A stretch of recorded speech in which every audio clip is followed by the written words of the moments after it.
Hello, I am Deana Jo Vivian with 180 Counseling Practice and an alumna of Spelman College.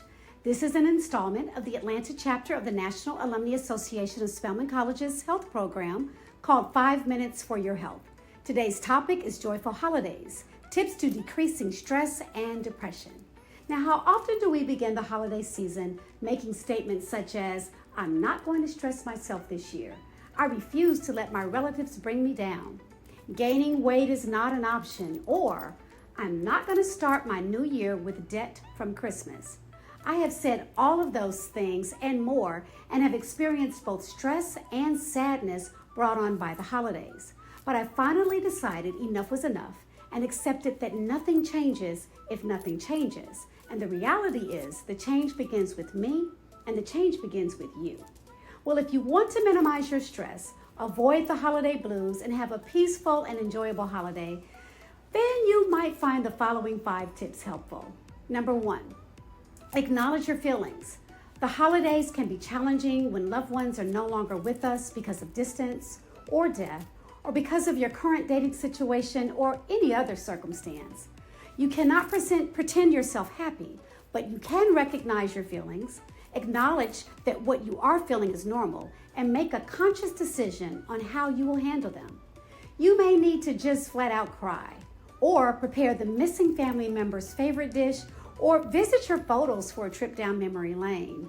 Usually these or similar activities help you to move through the emotion and find enjoyment during the season. Tip number 2, be realistic. Did you know that perfect does not exist?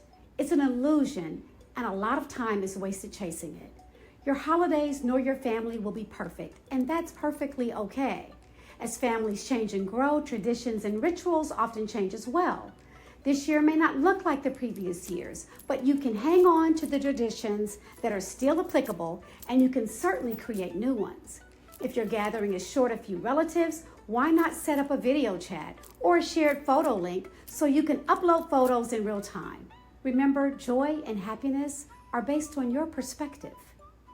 Tip number 3, plan what you will spend before you spend more than you plan. Before you buy anything, ham, gifts, airline tickets, set a realistic budget and stick to it. Giving gifts won't cause your friends and family to like you any more or less than they already do. Consider the following. Do-it-yourself gifts this year. Incorporate a family or friend gift exchange to reduce the number of gifts you purchase. And for the person who has everything, make a donation to a charity in their name. Tip number 4, hold on to your healthy habits. One of the fastest ways to add to sadness or depression is overindulgence. Try these suggestions. Have a healthy snack before meals so that you don't overeat. Eat more fruits and vegetables than meats and carbs. A healthy diet helps with mood stabilization. Drink lots of water. Water fills you up and helps you to reduce food intake. Water also supports the overall feeling of well-being. Get plenty of sleep. Good sleep reduces stress, improves your mood, and helps you to get along with people. Include physical activity in your daily routine. A 15-minute walk is enough to start your metabolism and burn some of the extra calories you may have consumed. Avoid excessive alcohol use. Alcohol does not reduce stress, it actually worsens it.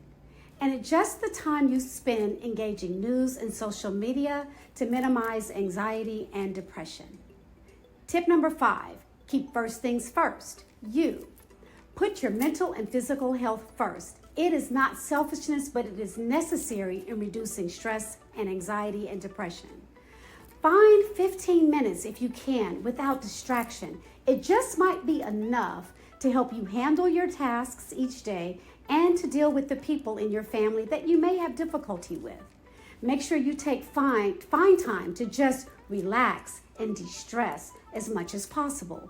You might read a book, maybe do some meditation and relaxation, and lastly, consider a gratitude journal. Research has shown that those who actually consciously engage in gratitude journals reduce their stress, they improve their sleep, they increase their mood, and most certainly, their interpersonal relationships improve. Now remember, you do not have to go through the holiday feeling stressed or burned out or depressed. You have the ability to take hold of your life and make a change for the better. Remember, you are the expert of your life. So be aware of the things that cause you stress. And remember that you can have a positive attitude, and with a little planning, you can have a very enjoyable holiday season. This concludes our session of 5 minutes of your health. Be kind to yourself. You deserve it.